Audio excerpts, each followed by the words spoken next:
Hello, Montessorians, and thank you so much for joining us for another session of our coaching calls where Matt walks through his Montessori Marketing Method. Joining me is Matt Hillis of Bergamo Montessori and the founder of Needle Marketing. Matt, thanks for being here. I'm very happy to be here, Cosm. And we also have Needle Marketing's new community manager, Deneen. Deneen, thanks for being here as well. Yes, I'm excited. Thank you, Cousin. And we're going to dive into my favorite topic of all time, which is Google Ads. And one note that I'll make is Google recently changed the name of their marketing mechanism. It used to be called AdWords, and they swiped it over to ads so that it could be more inclusive um, of all of the tools that they provide. So if you've heard the word or term Google AdWords and you hear us saying Google Ads, they're the exact same thing, no difference. Google Ads just happens to encompass things like YouTube and display and some of Google's kind of tangential offerings. Matt, you've had a lot of success with Google Ads. Can you tell me about that? Yeah, Google Ads is, besides referrals, Google Ads is our number one way of getting new inquiries for our school. It is the yellow pages of 2018. And I think everybody if there's Montessorians on the call who led a school pre-internet, you used to know that, yellow page ad was pretty essential to getting your name out there. We obviously don't advertise in the yellow pages anymore, but Google AdWords has really supplanted the yellow pages as what to use to get the most response. And you used to run your Google Ads on your own. Did I make that up? No, you didn't make it up. I made every mistake conceivable I wasted tens of thousands of dollars and 3 years of time doing this myself. And only when I started really learning about it did I realize the mistakes that I'd made. And it's not to say that it wasn't working, but I was definitely overpaying for Google Ads and not using it in the best way. What was, if you don't mind me asking, the biggest kind of turning point for you where you sort of found like the light switch went off and you said, wow, this is going to be successful? So I'm not sure what your question is. Like what mistake did I realize that I made, or when did Well, I know that it was working? it's a leading question by intent. What I usually tell most of my clients is it takes us about 90 days before we begin to see a reasonable degree of success. Um, and there's usually kind of a moment where we round that corner and all of a sudden the phone starts ringing with better leads or certain key phrases. You kind of figure out, oh wow, that keyword's performing better than that keyword, or that Sure, landing page is performing better than that landing page, etc. sure. Yeah, as soon as I optimized the accounts, and the biggest thing for me is I wasn't using negative keywords when I first did this, and I know we're going to get into this when we start talking about it in the lesson today. But when I put in all the negative keywords and started to see my cost per acquisition go down, and I literally I cut my monthly spend in half with Google AdWords, and I had 3 or 4 times as many calls. That was when I knew that it was working, and uh, that was actually pretty quick. As soon as I started using the negative keywords to see that result, but I had been advertising on Google for a couple of years at that point. And what do you say to people who tell you, oh, Google's just too expensive? Well, it depends on, most people that will say that will always have a small school and not have a wait list. I mean, that's just the reality. You have to be able to spend um, money on marketing to be able to see results. And if you're strategic about it, and if you are either doing it yourself or working with an agency that knows what they're doing, you will, for every dollar you put in, you're going to get $2 out in terms of tuition. It is really essential to uh, building the enrollment at your Montessori school. And just for our listeners who might not fully understand what Google Ads is, I have an example here. When somebody goes to Google and types in any search query, and you'll notice that actually Google gives a ton of really good recommendations. I'm currently in Scottsdale, Arizona, so Google's going to personalize my recommendations according to what they know about me, and you can see that they're doing that really well. This is, a matter of fact, is my current zip code. When I search for the term Montessori school, which is a very generic term, by the way, we've noticed that people more and more are now searching for more specific terms. So they might search for Montessori school near me or Montessori school in 85260. But as an example, when I search for Montessori school, the first two results, you'll notice a little teeny tiny tag next to them that says ad. And it can be as many as 4. And these are paid. This is a paid listing. Somebody's paid to be there. Um, they're not organic, and by organic we mean they're not placed there by virtue of the value of their content. They're placed there because there's an auction that Google's running, and this person won the auction, and this was the second best winner. Um, Scrolling down a little bit just to kind of explain the construct of the Google listing, whenever you see the map, we call this the local pack, and it's usually a 3-pack. Sometimes it can be a little bit more. This is organic. So Google is ranking these schools, these local listings, according to a myriad of factors. Anybody who tells you they know what those factors are definitively is not telling you the truth. Um, because Google's algorithm is kept, it's very heavily guarded. The joke internally, and I actually believe this to be true, is that it's more heavily guarded than some government secrets. Huh. Because there's a multi-billion-dollar organization that's dependent upon it being, um, kept with integrity. But there are some intrinsic indicators that we've been able to determine improve your ranking, and this is actually some of the stuff that we help some of our members do. The local pack only ranks your Google My Business listing. This is a directory listing. If you don't have a Google My Business listing, you have to. In my opinion, it's a prerequisite, but you're not actually ranking your website. Interestingly, you're ranking your Google My Business listing. And beneath the local pack, we now get to our organic results. So if you're producing the best content and Google thinks you're the most relevant, then you're going to rank here. This is the problem. Look at this. I search for Montessori schools. The first thing I see are paid ads. The next thing I see are the local listings. So the most relevant result by Google's own admission from a content perspective is all the way down. I mean, I almost don't even see them when I first enter this page. And that means that we need to be way more competitive in terms of where we place our content on Google. Matt, any comments on that? Yeah, I have a couple comments on that. I echo your thoughts about making sure that your local listings are up to date and current, because that's free, right? I mean, it takes a little bit of time to set it up. It's not rocket science. You upload some pictures, you make sure your address is correct, you verify your address with Google, which is relatively easy. So that's free right there, and everybody needs to do that. Up here, and one of the things you also didn't mention is, depending on the competitiveness of the keyword you're searching for, you may also see ads on the side as well, right? Because you can get up to, if you're searching for,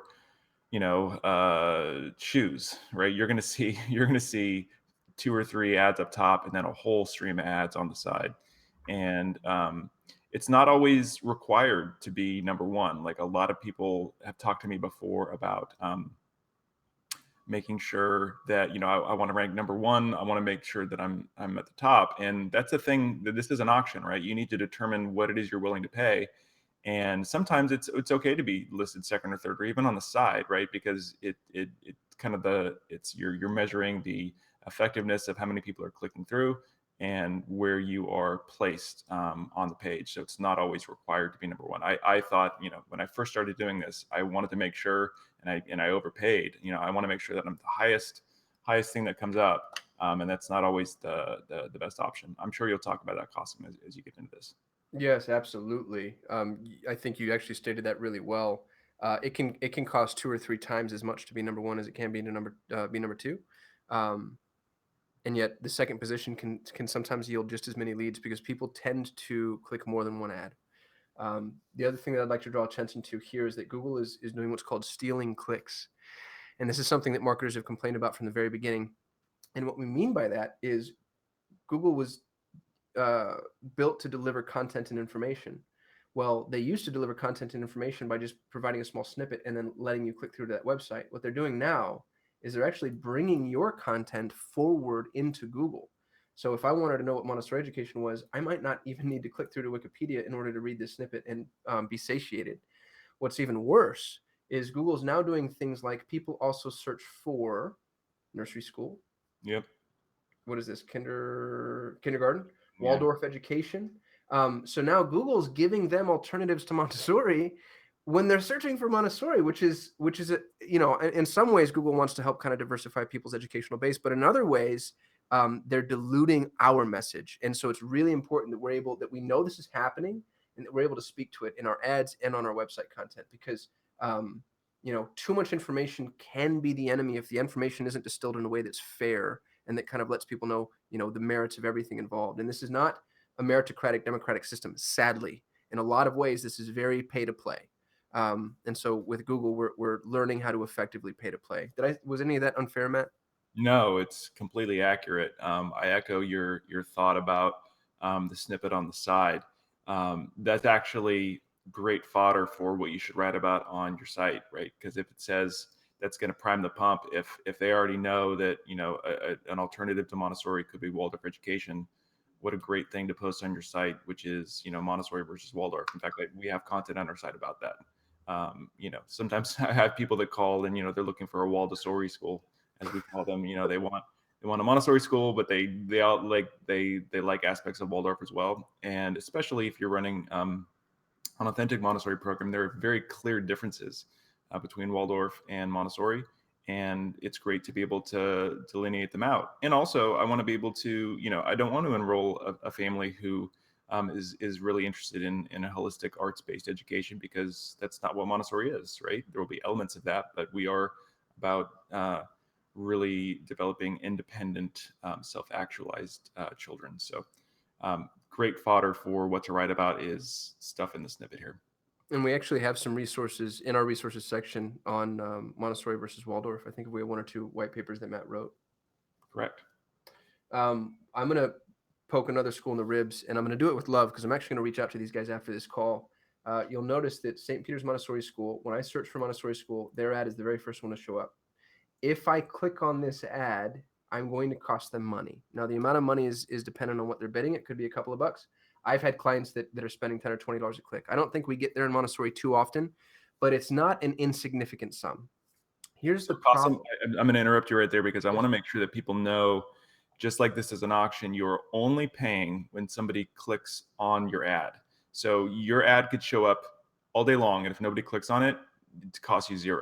So you only are charged whatever you bid for when they click on your ad. Very well stated. In a really interesting kind of turn of events, if nobody clicks on your ad, Google starts to deem that you're irrelevant and they won't rank you. And so to Matt's point, we're only going to pay if we click, but we actually want the clicks. We don't want to just saturate for visibility because Google wants to see relevance because they want to serve their user base. They don't want to push things that people aren't engaging with because then it makes Google irrelevant. So there's a strategy behind how we get placed, where we place.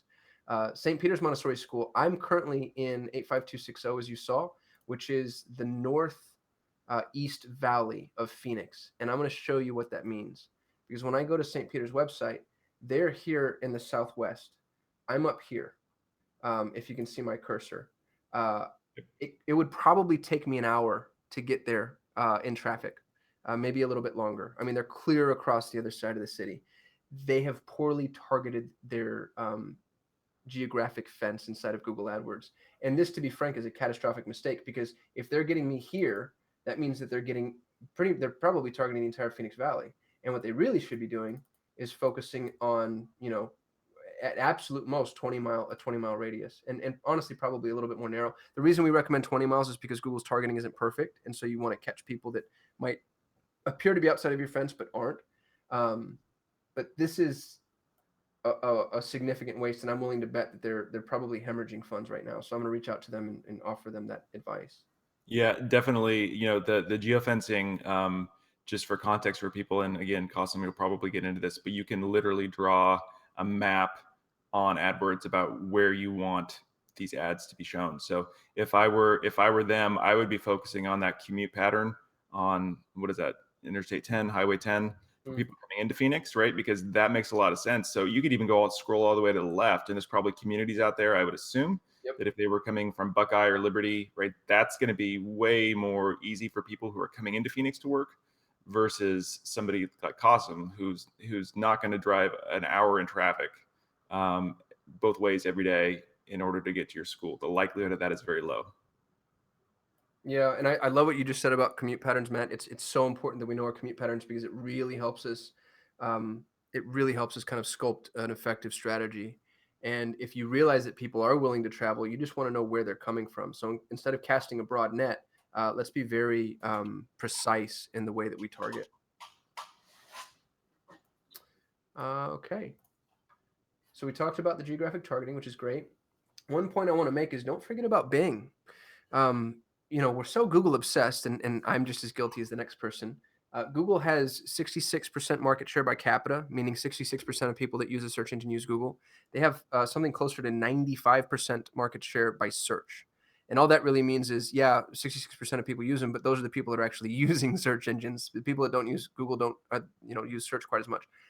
However, where Bing does not have nearly as much search or traffic, it does yield really effective results.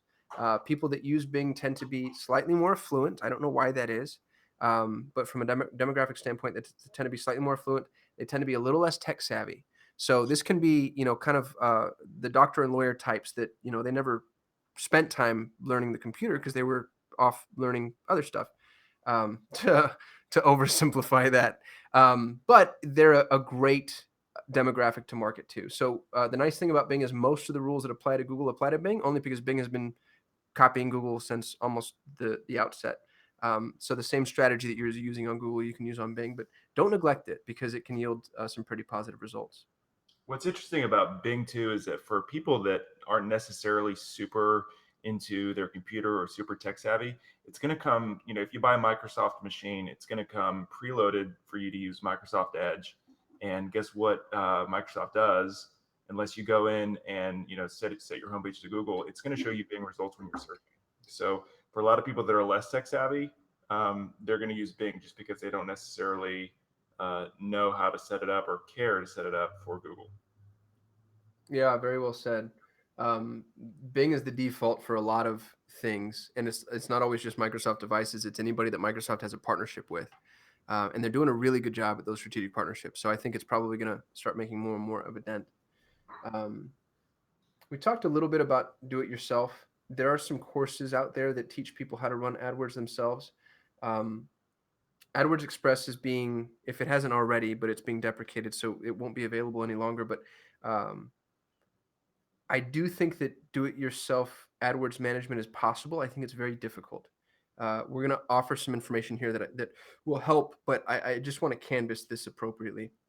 And then the very last thing I want to say is always be testing. There is no set it and forget it. So if you experience like a friendly parent or a vendor who says, "Oh yeah, we can just set up your AdWords and then you can just let it run," that's a great way to lose money. It needs to be monitored, managed, tested over time because things change. The market changes, competition changes, the industry changes, and we can make a few hundred changes inside of an AdWords account. I bet you if I go into Matt's account for Bergamo, I bet you we make a few hundred changes every month. Um, and the best part is you can see all of that because there's a change history that you can log. Yeah, the one thing I'll say about doing it yourself, I am a tech savvy person. I'm by no means an expert, but I'm above average in terms of that. And it is a complicated thing. And if that was my only job, if I was doing that, I could learn how to do it and I could be pretty good at it. I've got a bazillion things going on at a Montessori school every day, as does I know most people on this call. So this is really one of those things where it's like, I kind of a good analogy is like I could probably figure out how to work on my car. I could change my oil. I could, change my brakes if I really wanted to do that. However, in terms of my time and attention, that's something I'm going to pay a mechanic for, and they're going to do a better job, and it's going to be done correctly, and it's not going to take me all day. So, unless you have somebody that is on staff that is AdWords certified, that's willing to go through and do that, this is one of those things you're going to want to pay for, and because again, it does get you results if it's done correctly. Yeah, very well said, man. On that note, actually, from a DIY perspective, one of the things that is very difficult to do on your own is to install conversion tracking. We talked about this with Facebook. We're going to talk about it again briefly with Google. This is the catastrophic error that everybody makes in the very beginning. They just go into the Google dashboard and they run ads. And so they're driving traffic to their site, but they're not telling Google what happens after the fact. Google can see a conversion. And what I mean by that is Google can tell when somebody has called you, which is a little scary. They can tell when somebody has filled out a form on your website or chatted with a live agent or clicked through to a special page or downloaded tuition or liked your Facebook page, etc. And they can see that information because you give them the ability to do so by installing conversion tracking. If you don't do this, then you're actually missing out on the miracle that Google has built with their advertising mechanism, which, unlike radio, television, and newspaper that just drives traffic kind of at random, Google drives traffic with intent. So if you tell Google, I want somebody to fill out this form, I want somebody to schedule a tour, um, Google can tell that they've done that. And they can tell because what you're doing is you're installing a snippet of code that's provided to you in your AdWords account. And that code goes on every page of your website that you deem relevant. And your website administrator can add this code in a matter of seconds. And I really mean that. It's, once you're logged into the website, you can copy and paste it into the global header, which they'll know exactly what that means. And now it permeates throughout your entire website. And what's cool is you get to tell Google which pages are the end result page. And so here's kind of just as an example, if somebody goes to your website and fills out a form, you want to be using a separate thank you page. And we've all seen websites where you fill out the form and on the same page you get kind of a thank you message that pops up. We don't want to do that here. Instead, we want to drive them to an entirely separate thank you page. So if I'm on Bergamo's website, it'll be, bergamo.com/thank-you. And what we can do is tell Google, hey, this thank you page means that they've converted. So if they start on my homepage and they land at the thank you page, the only way they could have done that is if they filled out this form. So you can track that as a conversion. There are other ways to track conversions inside of Google Google Ads. Don't let a provider talk you into them. There's something called a JavaScript rule, which Google tracks when somebody clicks on the submit button.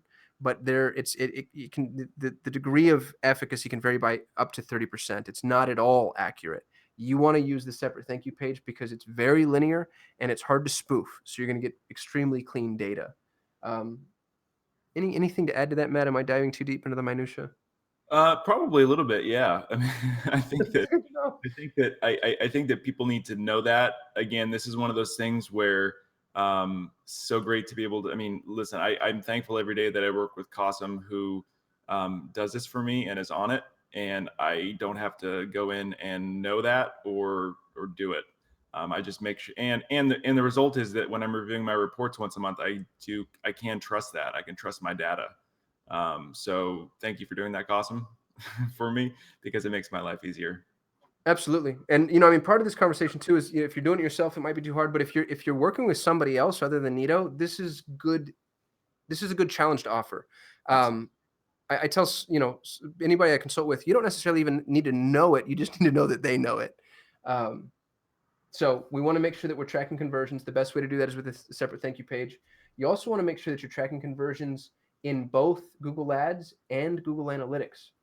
This is a ninja move. This is something that not many people do. But what's cool about it is they're two Google properties that are tracking independent of each other, and it allows you to reconcile those conversions. So if Google Ads says, oh, I got 2 form fills and 1 phone call, and Google Analytics says you got 1 form fill and 1 phone call, we now have a problem, but it's a good problem to have because we can see what is broken and where to fix it.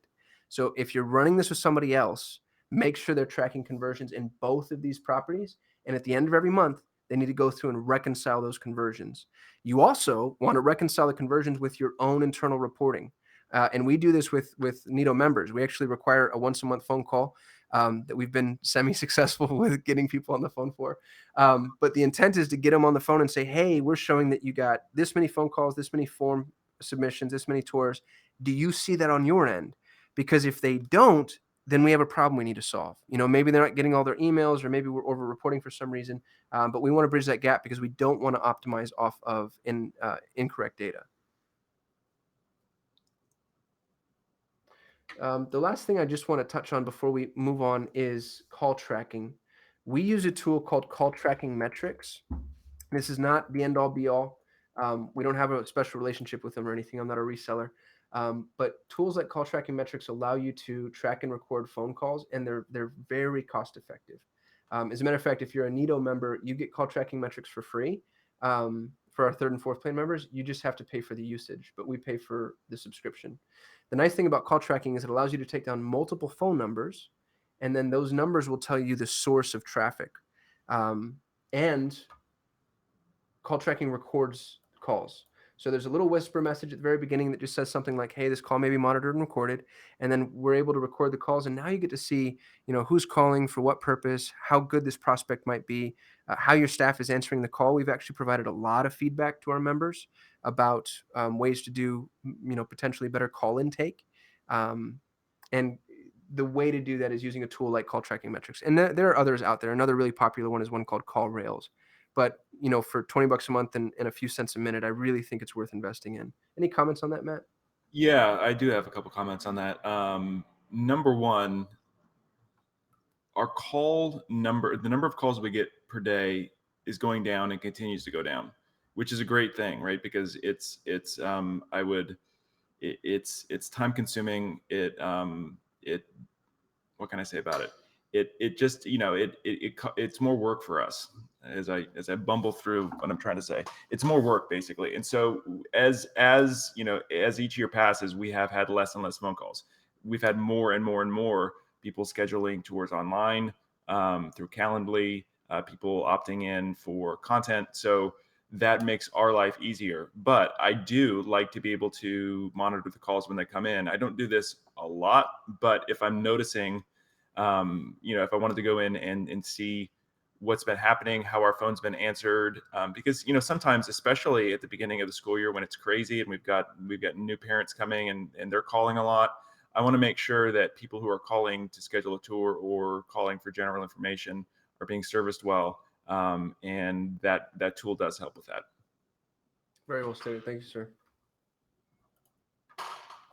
Okay, Google campaign creation. This is going to get a little nitty gritty. I also want to say to anybody who's watching us live, please feel free to drop any questions you have in the chat. Not to sound arrogant, but this is one of my favorite spaces. I know quite a bit about it. So if there's something you've been struggling with, I'd love to help field your questions here. And I also want to know that I'm not, speaking it across purpose or making zero sense. Matt already brought up the commute path. The geographic targeting is one of the most important things that we can do inside of Google Ads, and honestly, inside of any search. Know your geography, know the value of certain geo segmentations. So you might say, hey, zip code A is worth a lot more to us than zip code B. And if you don't give me that information, I can't optimize accordingly.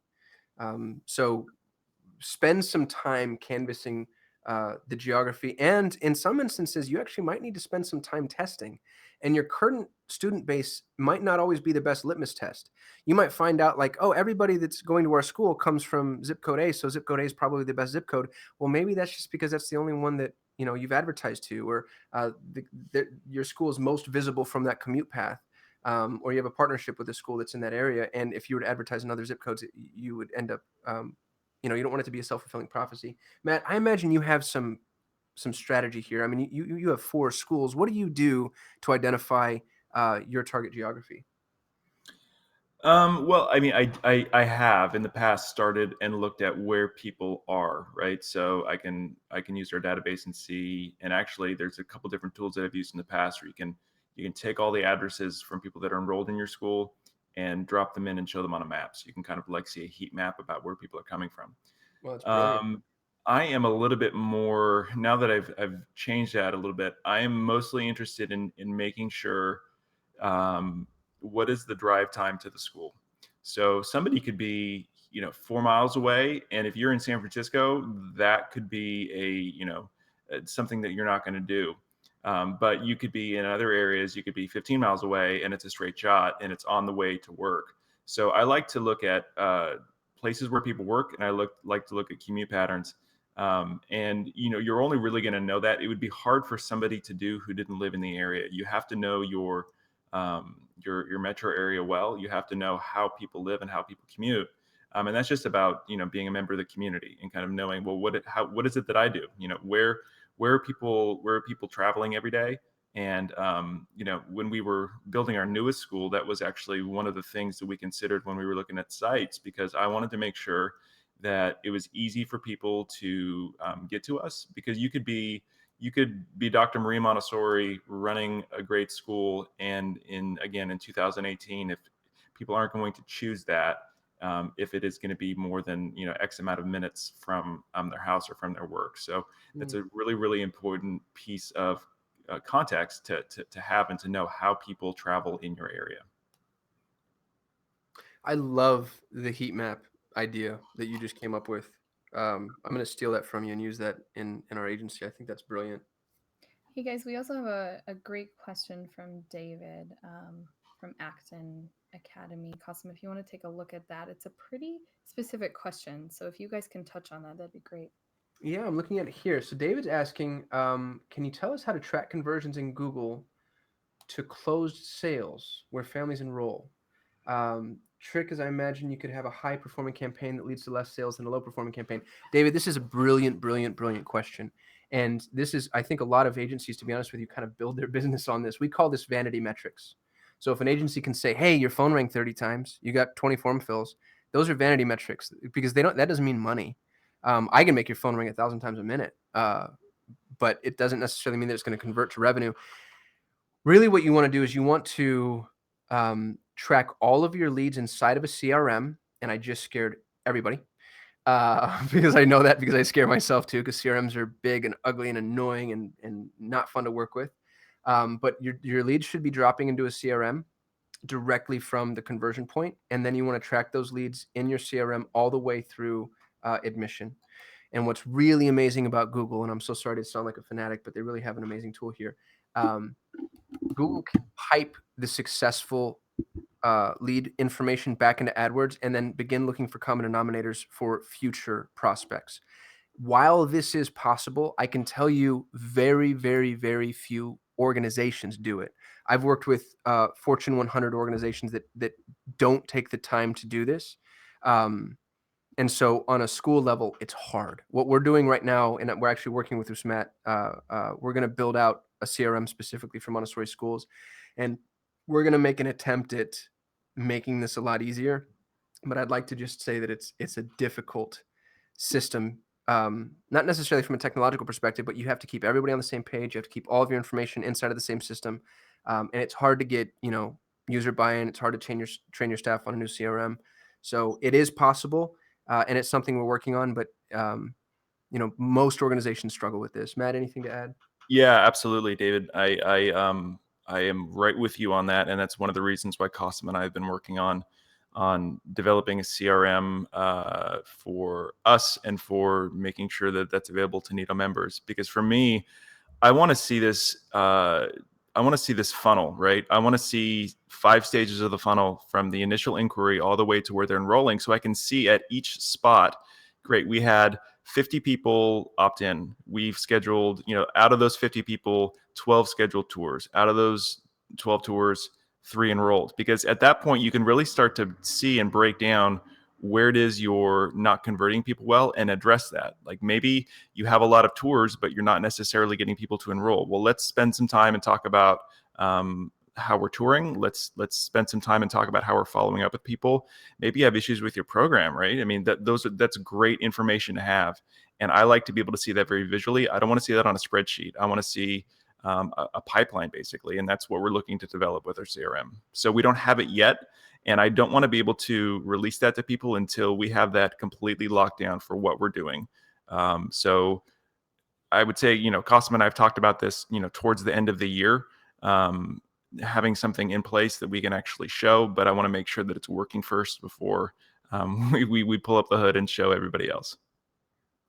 Yeah, and that's another good point is, it's never going to be finished. This is going to be something that kind of grows organically. And the expectation I'd like to set is what we build in the very beginning will be, kind of the simplest version to roll out. And then we can add bells and whistles on top of it. Yeah, and what's also great about a CRM is, you can use that with your autoresponder for content too. So you can start to see, great, somebody's interested in your toddler program or somebody's interested in your elementary program, and you're sending out different content to get them to go to that next stage of the funnel.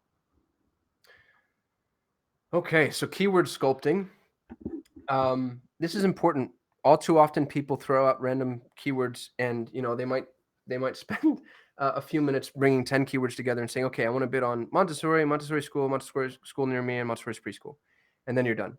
The problem here is you're only going after direct traffic, which is fine, but that there's going to be very limited direct traffic, and then B, you're missing out on all long tail phrases. And by long tail phrases, I mean more specific phrases. So, Montessori schools that serve children with special needs might be a long tail phrase, depending on your school's setup, one that you want to target or one that you don't. But you need to think to that kind of degree of specificity. And that's what we call keyword sculpting. It doesn't have to be in the very beginning, but you want to spend time every month reviewing your data and then sculpting your key phrases according to the data. Google will tell you what key phrase resulted in a click.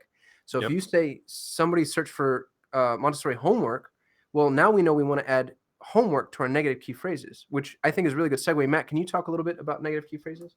Yeah. So when you are setting up your auction, right, for when you're bidding on keywords, there's different types of matches that you can use. Broad matches is. Costin, do you want to talk about the different types of matches before I get into this? Yes. So Google allows you to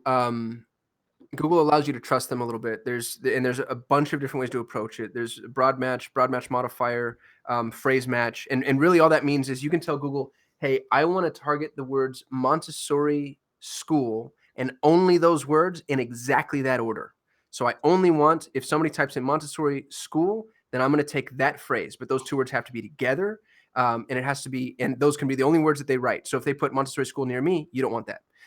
Or you can say something, and this would be broad match. You can say, hey, if they type in Montessori school and if they type in the word Montessori and they type in the word school, then I would like to rank for that. Well, now if somebody types in, interested in Montessori type education or whatever, then you may come up because that's broad match. Google can also use synonyms. So if Google decides that school and education are interchangeable and you're bidding on Montessori school, but you've allowed them to, expand your reach from a semantic search perspective, then you could rank, if they're searching for Montessori school and you bid on Montessori education, you could continue to rank. There's, again, just a massive amount of strategy that goes into determining when you're using exact match, when you're using broad match, and more importantly, why. Yeah. And, it's typically helpful to have a consultant walk you through that, but you can do it yourself. Yeah, and let me jump in right there because this is where I had that sinking feeling where I actually, when I decided I wanted to see how my AdWords campaigns were actually performing and why I was spending so much money on it. And I opened up and I saw the searches about what people had typed in when they clicked the ad, and all sorts of interesting things were coming up. People were searching for Montessori jobs, and our ad came up, and they were clicking on our ad, for enrollment in our school, but they were interested in a job. Or people that were searching for things like Montessori. What was another one? Montessori toys, right, or Montessori materials. So that was somebody in the area who was interested in maybe purchasing some Montessori materials for their house. They saw our ad and they clicked on our enrollment landing page. That was a complete waste of money. And so what a negative keyword is, to get into negative keywords, is you can go through and you can pick all types of keywords that when they're typing this in, your ad is not going to show. So, we have a large number of charter schools in Sacramento. In fact, we have the highest concentration of Montessori charter schools in the nation, close to our school. If somebody is typing in charter Montessori, public Montessori, free Montessori, I don't want my ad to show because that's not what they're interested in looking for, right? And you're just going to waste a tremendous amount of money if you don't have those negative keywords set up. And it's something that you have to do consistently. So once a month, I go through my reports and I look to see what people are searching for and how they're searching for it. And I usually get, I think our negative keyword list right now is over 1,000 negative keywords. 1,195. Oh, wow. So those are all, if you scroll up to the top, Cosm, Yep. These are great examples here. So somebody searched for Montessori video or Montessori, somebody literally searched for Montessori dolls. I'm not even sure what that is, right? But I paid for a click when somebody did that. So every time I'm noticing, gosh, that wasn't something that I want. We add it to the list, and anytime somebody is searching for any of our search terms with this phrase in here, it's not going to show our ad. And that was a really essential thing to making sure that we're only showing up when people are searching for. What this is doing is this is getting only the people to see your ads who are looking to enroll their child in a Montessori school. Matt has been very generous and has allowed us to place the negative key phrases in our resources section. So I'm going to do that at the end of this call. These are going to be available to you as downloads, and you can use those in your own campaigns as well. Thanks for doing that, Matt. I really appreciate it. Oh, you're welcome. After negative key phrases, one thing I want to talk about, and again, this might be just a little too much in the weeds, but I do want to bring it up, are Sitelink extensions. What you will notice in some Google searches, and I'll try to find a really good example, is when you search, there's the primary listing, and then there are sub listings underneath the same list or the same ad. And here's an example. I just searched for digital marketing, and I searched this because I know it's going to be hyper competitive. So this is an ad, and these are site link extensions. And you'll notice that some of these advertisers aren't even using them. Site link extensions, it doesn't cost you any more money to use them. I mean, you'll still pay if somebody clicks, but you notice the screen real estate this person has been able to capture, and you can oftentimes get as many as 4 site link extensions placed. Now, Google is going to determine when and where these are placed. You can make them available, and then Google draws from them accordingly. But what's nice about it is you get to add additional context, provide more value, and have multiple calls to action where somebody else only has one. So make sure that you're using site link extensions to your benefit. And if you're working with a provider, make sure that they're using them as well. It takes some time to set up. It's a little bit tedious, but it's really worth doing. Yeah, and I think the site link extensions we've used are a lot about our programs, right? So we'll have an extension for infant, for toddler, for primary, and again, people can get directly to the content that they are looking for, and it also, again, just the real estate size that you get is so much larger. So use them. Yeah, absolutely. And you're absolutely right, Matt. We go almost entirely after program specific content with our site links. The ad copy creation is something that I think people tend to spend a lot of time on in the very beginning and then neglect entirely for the rest of the campaign. We strongly recommend that you're always split testing your ads. And interestingly, Google has come out recently, this was within the last year, and said that we should be testing 3 ad variances instead of 2. So in the past, it used to be split testing 2 ads against each other. And Google has come out and said that their algorithm works better if you're split testing 3. Matt, do you want to speak to what split testing is and why it works? Yeah, I'm probably going to butcher this. You could probably explain it better than me. But from my perspective, split testing ads, you can have 2 different. Well, and to be specific, we want to talk about the words that are coming under your headline, right? And so what you're saying, and Costa, maybe you can show what exactly that means. You go back to that Google search. Yes, sir. Uh-huh.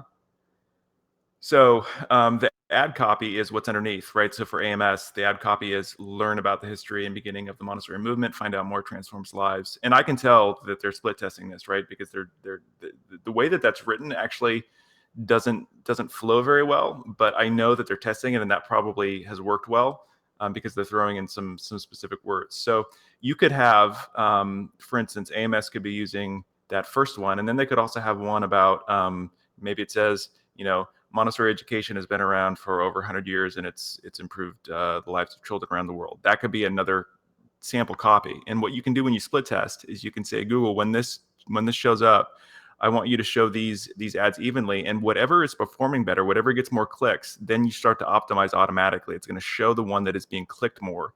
And it's basically a way of having a test. And again, Google being Google has really got that down. So because they want your ads to perform well, and they're going to make sure that the ones that are being clicked more are going to be the ones that show up in the future. Matt just said something that I think bears repeating. Google wants you to be successful, and they have a myriad of tools that help you do that. We work with a Google dedicated team, and they're obsessive about campaign performance to the point to where they're actually sometimes they'll recommend that we decrease spend because they think it will improve performance. So they're playing the long game, I think, in a really advantageous way to all of us. There I go with my Google Kool-Aid. I'm sorry. Okay, as long as we haven't exhausted people's patience, this is the last major topic for Google AdWords that we'll talk about, and this is landing page best practices. One of the mistakes that we make when we're running PPC is to drive traffic directly to the homepage of your website. Now, sometimes we'll actually do this to test, but it's not a good overarching practice for every single ad that you have, because if you have program specific ad copy, let's say somebody searches for a preschool and your school has multiple programs and you send them to the homepage, well, now you're putting them in a position to have to go find your preschool program information. So instead, you want to send them to a page that's specific to what they're searching for. We call these landing pages. and they're not anymore. There's nothing special about them. They're just where people land. You want to make sure that your landing pages do follow a few best practices. The first, and I think one of the most important, is they have to be mobile responsive. Matt, what are we at 60% now for your traffic being mobile? It's over 50%. Yes. Yeah, so more than half of Bergamo's traffic is mobile. That number, varies depending on the geo, but the significant amount of your traffic is going to come from a mobile device. And so if your landing pages don't respond mobily, and all this means is that people can view them from their smartphone, then you're going to be wasting half of your money potentially. You want to try to maintain continuity with the ad. So if your ad is about preschool, make sure the landing page is about preschool. And if the ad is about elementary, make sure the landing page is about elementary, etc. You also want to have a very specific call to action. Far too often, we give people too many things to do. Hey, download our tuition, or contact us for more information, or schedule a tour, or come in for an observation. Well, that's diluted.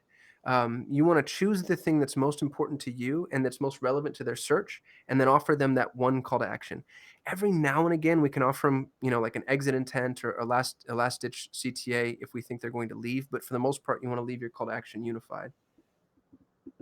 And Matt, jump in if I'm saying stuff that deserves some additional context, because I know that you've done a lot here. Yeah, I mean, I've worked a lot on landing pages, and I've tried all different types of landing pages. You have to be exceedingly clear about what you want them to do, and you have 10 seconds maybe to get them to, they're going to come on and they're going to say, does this feel right?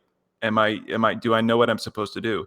I've seen so many schools, and I've talked to so many schools, and I click on a lot of AdWords. Google ads in my area just to see what other people are doing. And it's shocking how many people will just send them to their homepage. And what am I supposed to do at the homepage? I mean, the homepage is like your front door. I want to send them to the specific entrance that I want them to take. And so we've worked really, really hard on that to make sure that we're just very, very clear about what we want them to do. And just like Qasim said, that if somebody is searching for our infant or toddler programs, that when they're clicking on that page, our landing page has a picture of an infant or toddler that talks about our infant and toddler programs. Because I know it seems crazy, but people will click off of your site, of your landing page, if it's not what they think they clicked through, right? If it's not what they thought that they were going to get. So, and that's just wasted money. At that point, you don't have any information about them. You haven't converted them. So you need to make sure that it is continuous from what they're searching for to what they're seeing when they come on your landing page. Very well said. Matt already mentioned program-specific pages. We strongly recommend this for Montessori schools. And then I really like long-form landing pages. And all this really means is or landing pages that scroll down. This annoys quite a few of our members. And to be frank, it's because it's a little annoying. But the thing about long-form landing pages is it keeps people on the page longer. What people tend to do, and this is pretty well documented, there are organizations like True Conversion that study this. People tend to start from the top, scroll all the way down to the page the first time very quickly, and what they're doing there is they're skimming, and then they go back up and then they read. So they're going to start from the top, scroll all the way down, and then go back up and read. Well, if you have a short page, that's a much quicker narrative. If you have a long page, you're kind of starting to begin to give them more and more information as they scroll down. So long form landing pages are usually more successful, not always, but they can be. So they're worth testing. And then one of the things that I'd like to point out is always use social proof. Matt, you're so good at this. Matt uses a testimonial on every single page, and the testimonial is relevant to that program. Yeah, I mean, I can't say that enough. I think on our homepage too, you're seeing our Facebook embed, so you're seeing the fact that we have 3,500 fans of the page. I mean, it's all that stuff that basically says, yes, we are a school that is going to be around. We have a history. I mean, we've been open since 1975. That's a form of social proof as well, right? When you have a 43-year history. It's a reason to consider our school because we've been around and we're experienced.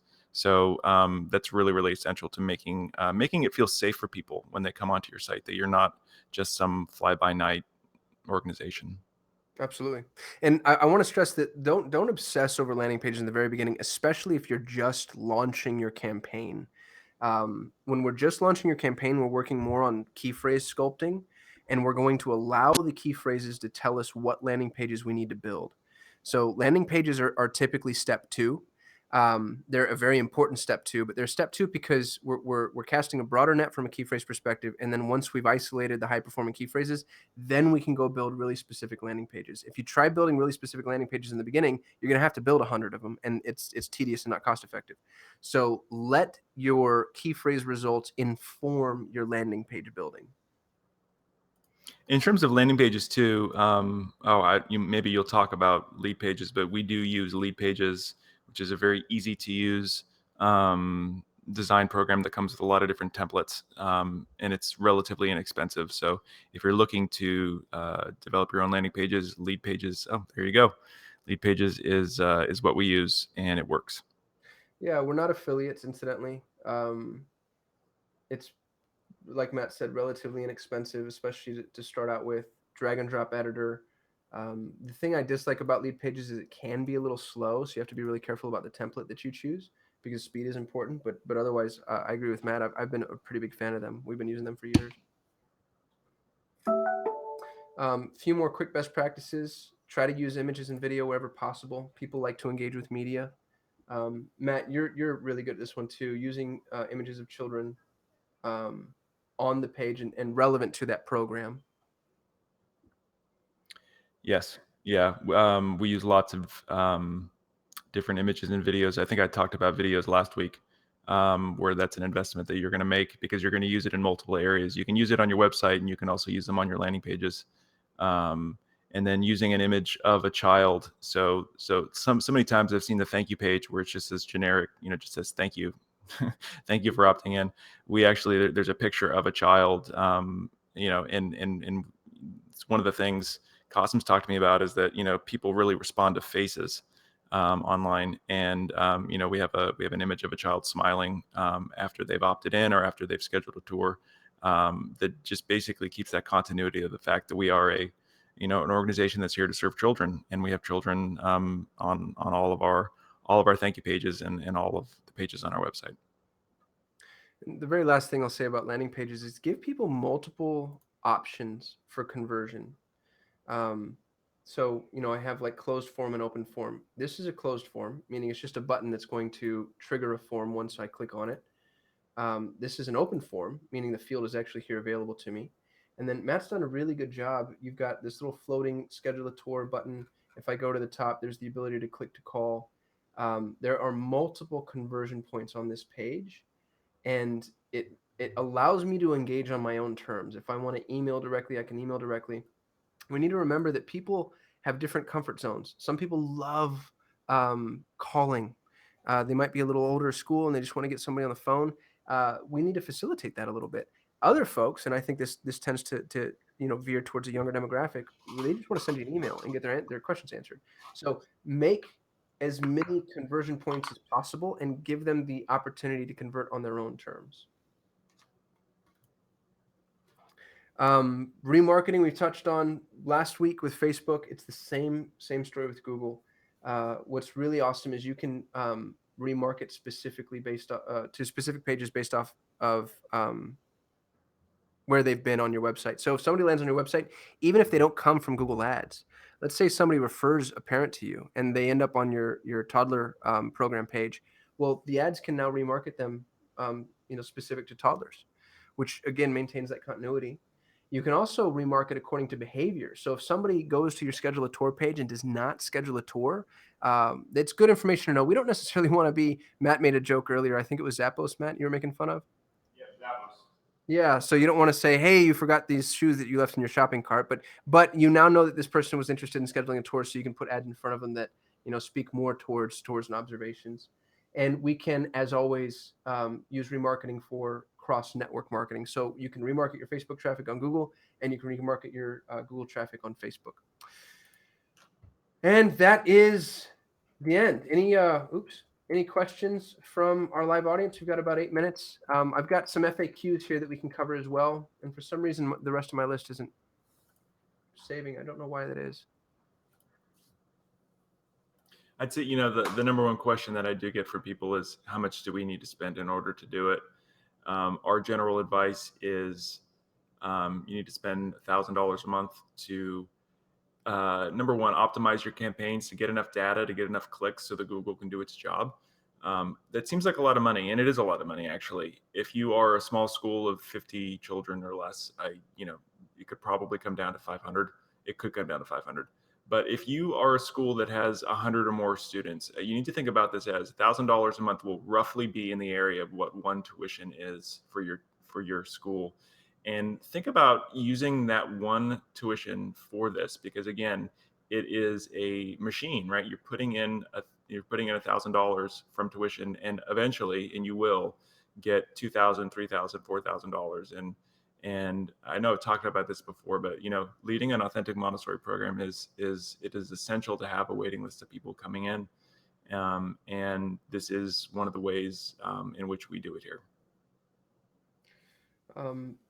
Well said, Matt. Thank you. The other thing that I get often on a lot of our coaching calls or our one-on-one calls with new members is how long it's going to take. And this is a scary question for us because, the knee-jerk boilerplate response is 90 days. It takes 90 days for a campaign to become successful. But really, if we dive into that, it really takes 90 days to see whether or not a campaign will be successful. There are some markets where Google Ads may not work. If you have a competitor that's spending a ton of money, what they're doing, because it's an auction, is they're bidding up the cost of those clicks.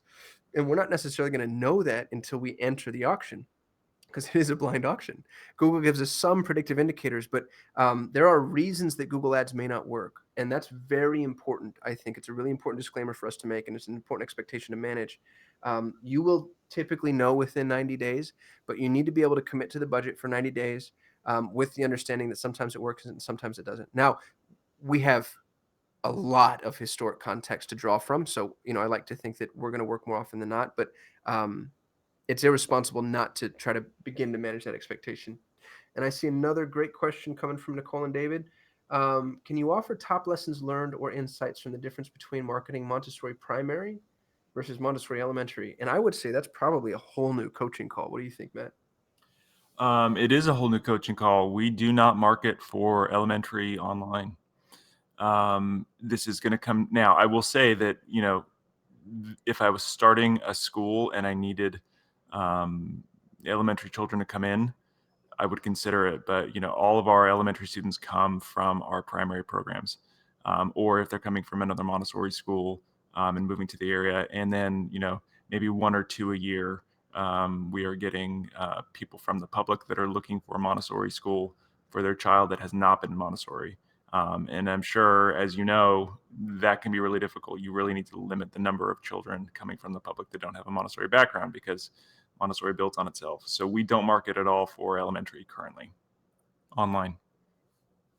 And I think I would like to build a coaching call around different programs and, kind of how that funnel works.